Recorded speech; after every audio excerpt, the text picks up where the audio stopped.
Why, so why was adoption the option for you when you found out that you were pregnant?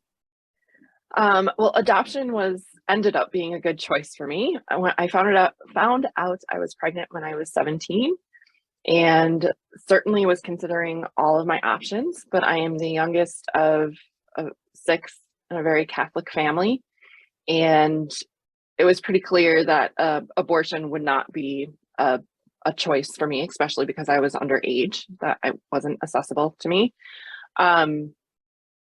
And so I started exploring adoption and knew about adoption through popular media and had heard of something called open adoption. So I actually went to the library and checked out books, physical books on open adoption, and called a pregnancy crisis center that did all options adoption, or all options counseling, excuse me, and talked through with my counselor, like what I was learning about open adoption, talked through about parenting and likely how that would cause some concerns with my plans to go to college. I was a senior in high school.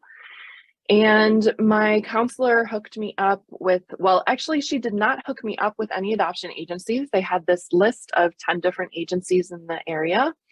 That was a good information sheet that identified the agency, the types of adoptions that they did, whether it was private or public, and whether or not it was religiously affiliated.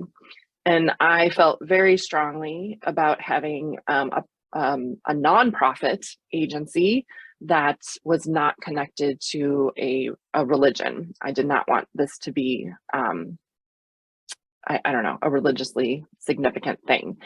And so I think actually Donna's agency, which at the time was called Special Beginnings, I think, was the first one that I called, and she did confirm that they weren't religiously based. And then I also, I mean, I think I might have scared her because I had a list of questions. Like before I wanted to meet with anyone, I just kind of wanted to make sure that these things were true. And so I confirmed that they did indeed do open adoptions, and said like, that's the only way that I would do adoption. And so we set up a meeting, and the more that I learned about it, I knew that, you know, this was going to be the only way that I could make an adoption plan, is if I still had contact with my son. But at the same time, Donna was aware that I was still considering parenting. Like I wasn't, you know, sure. I was just actually by then I had turned 18, and so I felt like, you know, if I had to, you know, I could parent. And so it was clear, I made it clear to her that I was like making this plan. And then when I did meet some families, I made it clear to them that I'm not going to really make this decision until the baby was born. And Donna was pretty, you know, supportive in that, and kind of saying like, well, it's always two decisions, the one while you're pregnant and then the one once the baby is born. Like, yes, you can plan, but clearly a lot changes when the baby is born. So through that process, it just felt like, felt safe to at least consider adoption. And so I continued to consider it. I made plans, met with families, and did ultimately choose adoption. I love that. And I love how you said about, you know, you really doing your research about the agencies and what the agencies offered, because in Wisconsin, all of the adoption agencies are heavily regulated by state legislature and administrative codes and things like that. But what really makes us different are those things that are not regulated, the morals of which we've built our foundation on, our inclusivity or exclusivity, and the people, because this is saying that this process is personal is the understatement of the century. And if you're not comfortable with who you're working with, nobody's going to trust anybody. Communication is going to go out the window, which, as you said, I mean, communication, being open and honest and about your wants and your needs for your pregnancy is paramount. Well, and So, thinking about like how personal and random things are, like birth moms have like the weirdest that, so this was back in 98 and I was really young. And the oddest things like stood out to me of like what I felt was important for a family or for my kid to grow up in. So even, you know, back then, you know, I had a gay uncle, so I knew a little bit about like same-sex relationships. And so in some ways I even thought like, oh, maybe I'll find a gay couple for my kid, or, you know, like I just kind of felt like, you know, anything was possible. The sense of like being able to choose a life for your kid. I mean, and I think, you know, all parents kind of, you're making that plan and you're choosing something for your kid. But like here, I mean, I had like a plethora of options of the type of family that my child could have. And that was really neat. That was really, I mean, that's an odd thing to say, but I mean, that also felt empowering in some ways, right? And so I could pick, the reason that I decided to meet his parents is because the name of their cat was Miko. And I thought that was cute and cool because that was from Pocahontas, like was, you know, popular then. And I know, stupid.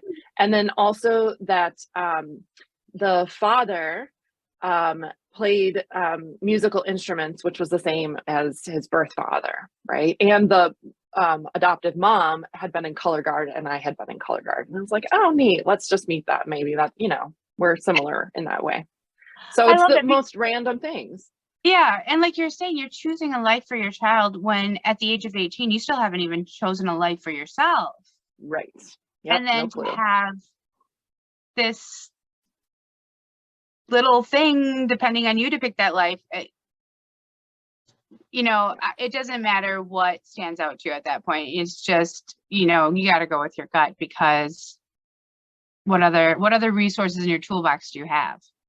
Right. So, and you had a really unique process of choosing the family. Yes. I initially, so again, this is 1998. So like open adoption existed, but it was still kind of like a scary thing. And not a lot of people were doing it. Or if they were, it was like, sure, we'll share letters and pictures. And I was very clear with Donna from the beginning that I wanted visits. Like I wanted these people to be a part of my family. Like I was not going to be the parent, but I wanted them to be family. And there were, I mean, like only like maybe 5 couples who were willing to have that much of an open relationship. And I also, because I'm the youngest of 6, I thought initially like it was really important for my child to be with siblings, to have siblings. And so I was kind of prioritizing people who already had children. And so I initially chose this one couple, and we met at the first time that we met was like, I don't know, maybe McDonald's, I don't know, like just somewhere. And they were nice and they were neat. And they told me a lot about their son. You know, they had like maybe a 2-year-old, I think. And, you know, they were really great. And so after that, and Donna was with us at the meeting. And after that meeting, she was like, you know, do you want to see them again? And I was like, yeah, you know, maybe I want to see their house. Like, could I see where they live and like the type of home my son would be in? And, that was arranged, and that was really nice, and that went really well. I got to meet their kid. He was great and cute, and obviously they were good parents, right? Like obviously they were really good people. They were really good parents. And so then again, so we keep planning, and the next step was, you know, I only felt it was fair. I saw your house. You want to come, you know, and come to my house and you can meet my parents. And so we, I think, so we organized, I was making them dinner, which was spaghetti, because what else does an 18-year-old know how to make? And then we had dessert, and my parents were going to come for dessert. Like my parents went out for dinner, and like me and the family were just kind of like hanging out at my house, getting to know each other, eating dinner. And then my parents came, and the 5 of us were sitting around the dinner table having dessert. And it became a really uncomfortable situation for me, because all of a sudden, I mean, like having a crisis pregnancy is uncomfortable anyways. There's a lot about your life that you're trying to figure out. And all of a sudden there were just these like 4 adults in front of me talking about me and my life. And I felt like I became voiceless. And it was the very first time that I started to feel really insecure about being pregnant and what this next step was. It was a very, very scary moment. And at some point I could tell my mom could tell something changed, because I got quiet, because really they didn't need me to talk anyway.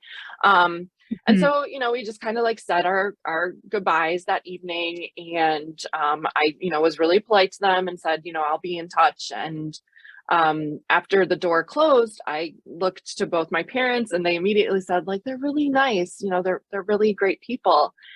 And I said something to the effect that, well, that will never happen again. And I actually, and I don't even remember exactly what was said, but I just remember the feelings. Like I no longer was in control, and it felt really bad. Like it just didn't feel right.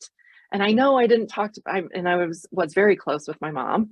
And I know I didn't talk to her for like 2 weeks afterwards, besides just saying like, you guys were planning my life without me, kind of something to that effect. And so I had a long talk with Donna after that, and just said, like, this just didn't feel right. I didn't feel respected. I didn't feel involved. And I don't think it was really anyone's fault. It just like something just didn't feel right. And that's with adoption, just kind of like there has to be some gut feeling that guides you. So, but Yeah. at this point, I was like 7.5 months along and freaking out because, like, now I don't have a family. Like, I had been working with that couple for maybe a month. And so I was really flipping out. And I already had seen the other people Donna had who were willing to be open. So I actually went to another agency, just to kind of see who they had. I think I went to like Bethany, which I really didn't want to do because I think they were Christian or something. Yeah. And they only had 2 people to show me again. So only 2 people willing to have this type of an open adoption. And nothing stood out about them. And then I think a couple days later, Donna called me and she's like, I don't normally do this, but given your circumstances, I have this family that literally I just need to finish the paperwork and they'll be approved. Do you want to see their profile? And those are the ones who ended up being Andy's parents, who I only met because of the name of their cat and that she was in color guard. I had been in color guard. And the father played musical instruments. And I mean, so like me and the birth father met in marching band. So he was musical as Okay. well. So, and so we met once physically just in the office. I came with a list of probably 15 questions, like boom, boom, boom, because I was under pressure. And I'm like, I'm not going to play this game anymore. This is my life. This is my baby's life. Like, let's do this. And they were brilliant. Like to this day, I feel terrible for them that they had to live. But they were really wonderful people. And I have to say, also random and just like something about a gut feeling. When I walked in the room, so the very first time I met them, when I walked in the room, the father was wearing the same cologne as the birth father. And there was something about that even though me and the birth father were not in a good relationship, like made me feel Mhm. comfortable. There was something that like that scent came with a positive correlation. There was a gut feeling. Um, yep. There was that gut feeling. Yeah. And I don't work a lot with birth moms with Adoption Services Inc. Besides paperwork and greeting them and things like that. But I always hope that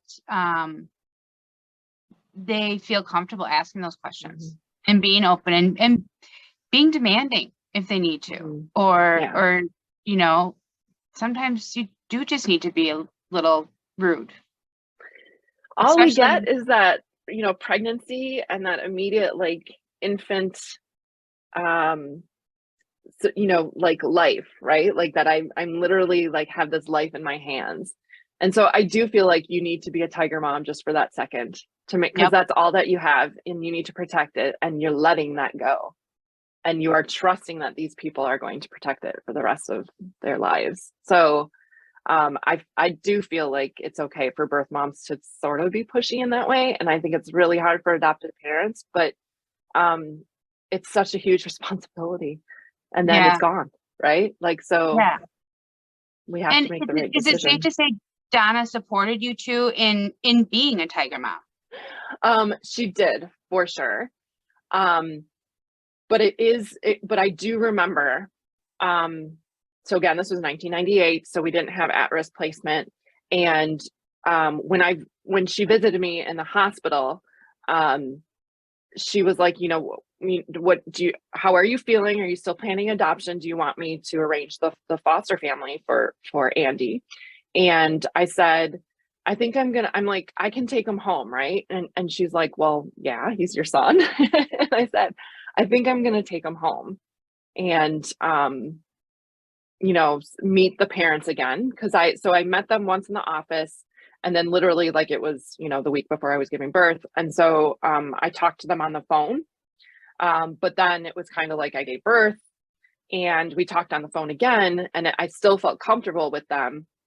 And I still felt pretty sure I was going to do adoption, but like, I know now in my older age, that the reason that I brought him home is because I needed to prove to myself that I couldn't do it, which is a really sad way to think about it. But I know that's absolutely why I did it. But when I was in the hospital and told Donna, she was like, okay.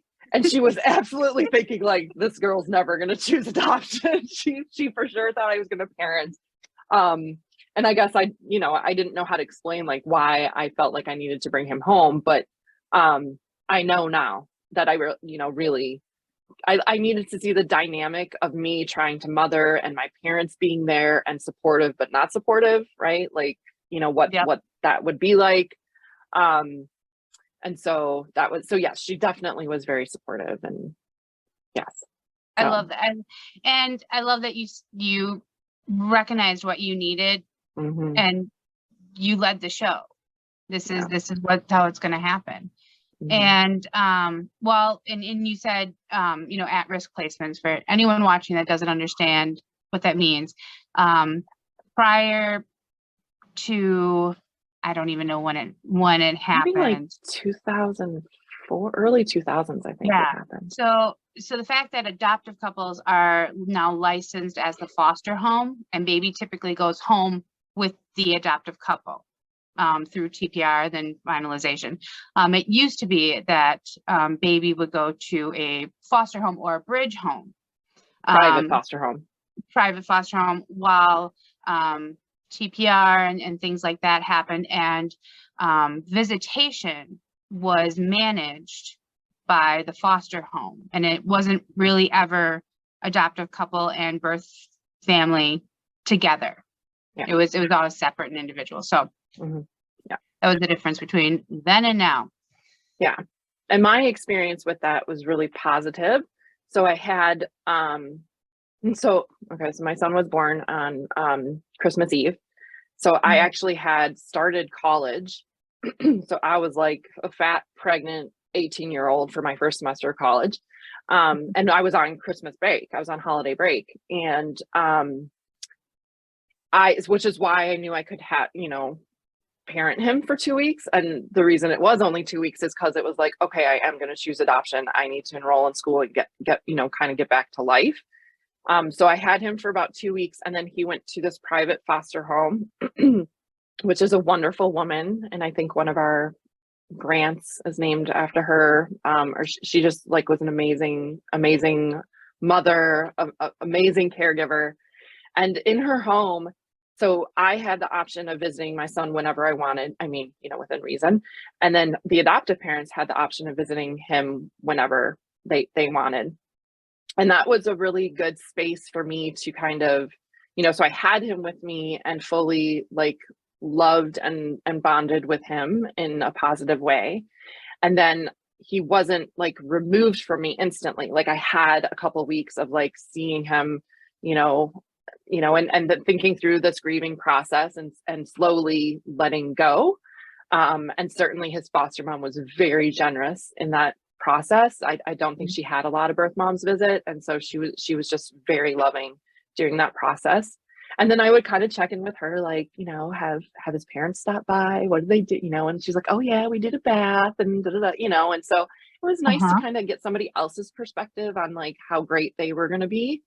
the sake of progress is not always the right option, because my parents did foster care for community adoption, which, Okay.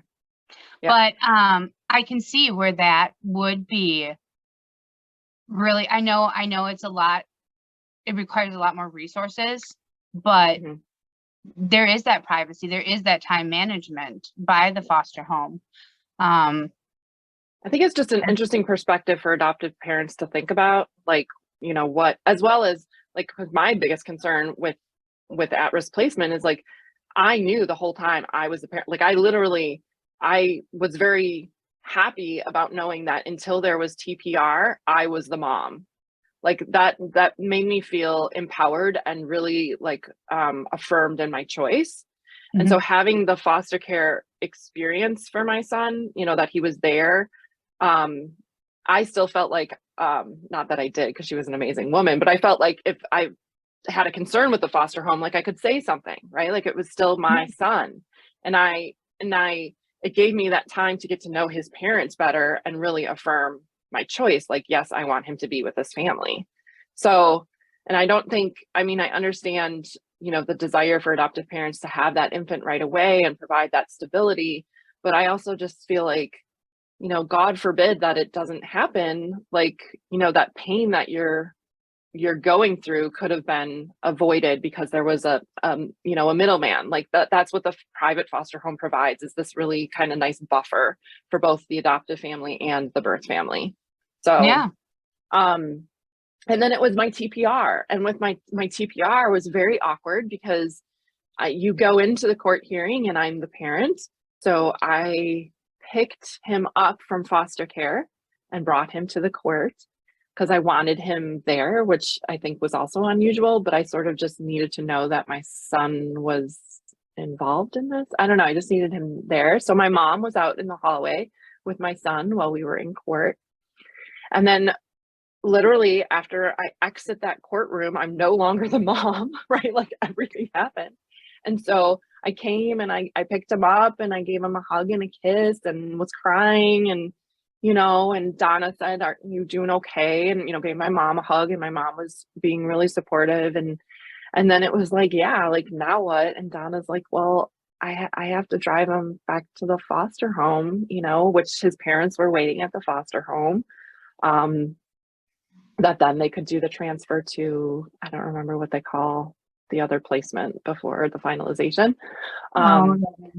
Yeah. So I mean, so that was like a, yeah, okay, like this is real. Like he's not my kid anymore. And so I followed Don, you know, my mom and I followed Donna to the foster home. And so we were kind of all, you know, like his parents were there and we were all there, and they gave me like a small gift and hugs and I love you and all of this stuff. Um and said, you know, like when do you want to plan the first visit? Like we know this is going to be hard for you. And I don't remember what we planned. But I think I probably waited like 2 months before I saw him like in their home. You know, when I had gone back to school at that point. And I mean, it was hard. It sucked. I mean, it's a really hard process.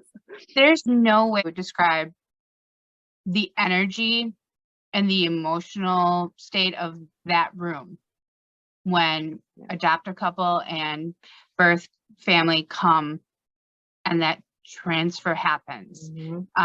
Because while the adoption industry loves to talk about adoption with really cute, catchy phrases, the truth is that the joy of the adoptive couple would never be possible without the heart-wrenching pain of the birth family. Yeah. And how when you have so much joy and so much pain in a room together, all for the same thing, it's undescribable. Yeah. And I remember both of his parents crying, and like I was crying and hugging his mom. Like we were both crying and hugging. And she just said, thank you thank you so much. And she said, like, I'm so sorry this hurts you, thank you so much. Like, I remember her saying something to the effect of, like, I'm so sad that this hurts you so much, like, we love you, thank you. And and of course we've continued to have that sentiment. I obviously am not, my son is going to be 24 soon, I am not in a space of grief at all. I don't have any regrets at all. But it is. It is, one family breaks in order to create another. Yeah. And I wish our society could have a different way of that being, but that's just how our culture, has experienced this. So yeah. And I want to ask you, when you went to TPR, because Mhm. this is one of those things that really grinds my gears, and the patriarchal absurdity of it. Mhm. Birth mom has to go to court to Mhm. terminate. TPR stands for termination of parental rights. Birth mom has to court. Birth father does not have to. He can sign off on a piece of paper. So he doesn't have to face a judge and say, I made a mistake. We got pregnant. I can't raise my child. The birth fathers don't have to necessarily face that shame. Is shame inaccurate? Yeah, I would definitely say that a lot of the questions that they ask are pretty demeaning. Yeah, I Okay. would agree with that. And it's yeah, so the birth fathers or potential birth fathers do not have to, like, explain anything. They just have to say they're okay with it. And literally the mother has to be on the stand and, like, explain herself. And Mhm. I do understand. I appreciate it in the sense that there's no way for a woman to not understand the legality of it, right? Like, you really are very clear. You're no longer what you're doing means you are no longer the parent. So in a sense, like, I have an appreciation for that, but I do feel like they could do it in a much more sensitive and an appropriate way. Um, Right. so, that they go Mhm. through, like, this thing of, like, these dates, and are you really, that's the only people you slept with? Or because you would, if you had slept with two people, you literally would have to have the documentation from both of those men. You're not doing if you're not doing a paternity test, then both of them have to say, yes, I slept with her during this date, and yes, adoption is fine. So that's really hard. And then, if for the women who are not sure who the father is, that's even hard. And then the questions that they ask the lawyers and the agency about, like, trying your hardest to find who this was, there's a lot of you know under onsaid things about you being a slut, like, why were you sleeping around, and you don't know who Mhm. it's and everybody's circumstance is different. So, but even beyond that, just the way that and I haven't I don't remember a lot about it. I just remember the feelings, right? I know, to some effect, they asked me, like, well, why don't you think you can do this? Right? And so you have to, and it's not even like, if I had to, of course, any parent can, any of us can do anything that we're forced to do, right? Like, humans are resilient. The point is that I wanted something better for my son, right? Like, and I wanted something better for myself. And I think that is okay. I think it should be about both of you, right? Like, he's going to be in a better place. I'm going to be in a better place. I never would have finished college. I never would have become the feminist I am. I never would have understood this pregnancy and what it meant the way Mhm. that I do if I hadn't placed him. I never would have gotten my PhD. I never would have this wonderful relationship that I'm in now. A lot of that, like, never. And I think that we could have been, a happy family, right? I could have raised him, but he never would have had the opportunities that he had either. Yeah. So I just, yeah, So then you stand in a court, and why does any of the other stuff matter? Why does it matter? right, right. How do In you the explain that, right? right, and the current political climate, we're talking about, you know, women's rights to choose, bodily autonomy and things like that. And then you have this anti-choice narrative that would lead you to believe that adoption is a blanket alternative for Perfect solution. abortion. And yet a woman who had options still chooses adoption and is still put in a situation where her choice is to be judged or criticized or stigmatized, where her body is to be questioned. But we're not criminalizing the men. We're not asking them the questions. We're not holding them accountable and making them show up at court with an attorney, with a judge, and take the stand. Yeah. So it goes beyond a woman's right to choose. It's not about a woman's right to choose. It's about controlling a woman. And right. Well, yeah, certainly that's a big aspect of it. Right. Yeah. When in and fact, I love how you took that power. You took that power in the whole situation though, and said, this is what I want. This is what I'm going to do. And you're welcome to ask questions. But in the end, you're not allowed to question the decisions I make. right. Or implying that I have to be making this decision for the right reason, right? Like, you know what I mean? Like that there's a specific right reason why I'm doing this, because the family's perfect, or because I'm impoverished, or because, I mean, I don't know, like that there's some kind of like, you know, well, you can make this choice if it falls under this category, but if you just want to do it because you want to be selfish and go to school or run away from home and be a dancer or whatever it might be, no, then you can't do it, right? Like, and I don't know. I think that I think women are much more thoughtful than people give us credit for when we experience a crisis pregnancy. And so this was really a very big decision for me and my family. Like, it wasn't just about me. It wasn't just about my son. It was about me and my family. So, yeah. And now your family still includes your son and his parents. Yes. And his brother. Yes. And his brother. So his brother, unfortunately, I think it's safe to say that his brother unfortunately does not have a good relationship with his birth family. And I have always tried to be there, because like that has got to be incredibly challenging for these kids, you know, like that if I'm always around at Christmas and his birth mom's not, it's horrible. So I always try to include him like he was also my birth child, because he deserves that, right? Yeah. And I, you know, again, you know, birth moms, we all come from different circumstances, so I understand when there's challenges and you just feel like you can't. His circumstance was a little different because they were in and out of his life, so in some ways that's even harder. But yeah, I just love I love them, and you know, so now his parents are aging, and it's you know, and my son, you know, like he moved out of the house and he's living on his own, and you know, adulting, right? Just like watching that process and watching his parents try and manage that process, remembering how much I needed my parents when I was in my 20s. All of that. So yes, absolutely. I for most of the time, like, you know, growing up or when he was a minor, I would say we generally like would see each other once a year. Sometimes it would be more than that. Certainly phone calls, and like, you know, back when you had to actually mail pictures and stuff, I would get, you know, pictures and cards and stuff like that. But then we've since shared, you know, family vacations. Andy was able to come on a really important, large, like 30-person family vacation that I had prior to my mom passing away.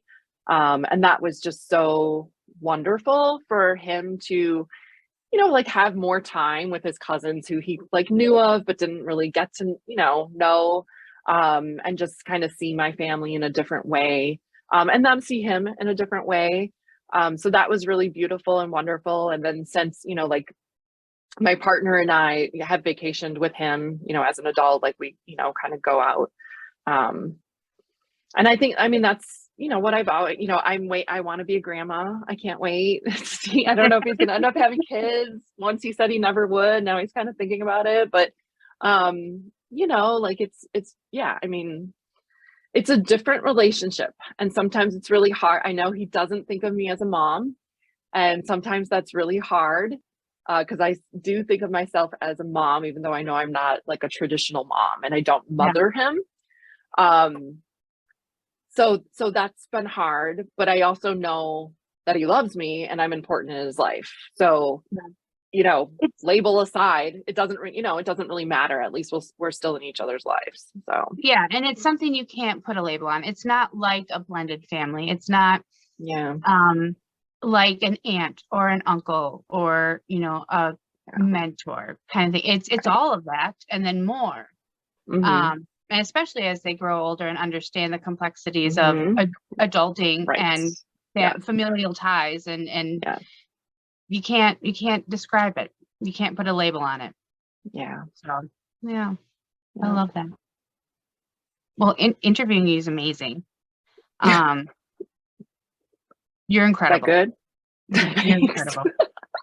You're absolutely incredible, and I love you. Just And surviving. like, I'm gonna sit here as like, oh, I'll ask if she has advice for, you know, and I'm like, no, because your experience, so Mine. people need to take from it what Yeah. they want. I'm not gonna ask you to Yeah. simplify it because there isn't. But I think you're an exceptional role model for birth mothers finding their voice. You know, Yeah. it may not be the same experience, but Right. having a voice applies to everyone, every Yeah. birth mother. So And that experience is so challenging. I really think like that early on support. I didn't have I mean, birth mom support groups don't last. It's really hard to kind of, because usually you only need it at the beginning, right? So maybe like the first 2 years, but especially like right after placement. And that's so hard to get, women to, so because placing is a rare experience in general, right? So how do you find the women in the first place? And then how do you find them all kind of at a similar experience that they can be helpful to each other? So if I had any advice, it would definitely be for birth moms to kind of reach out to that online community of birth moms, to have someone to kind of help you through that initial grieving process, because it is really hard. And to know that like your experience is going to be your experience and unique, and however you're feeling is fine, right? Like others might not understand, but however you're feeling is the right way to be feeling at that moment. yeah. So yeah. Oh, I love that. Yeah. Did I miss anything? Don't need I this. don't think so. I don't think so. Well, I want to thank you so much for coming on and talking and sharing with me and with everybody. Well, Awesome. thank you. Thank you again, Catherine. I can't say thank you enough. And for Thanks for inviting me. lending your voice to adoption and to adoption advocacy and to women's right advocacy and all that. So thank you. No problem. Thank you.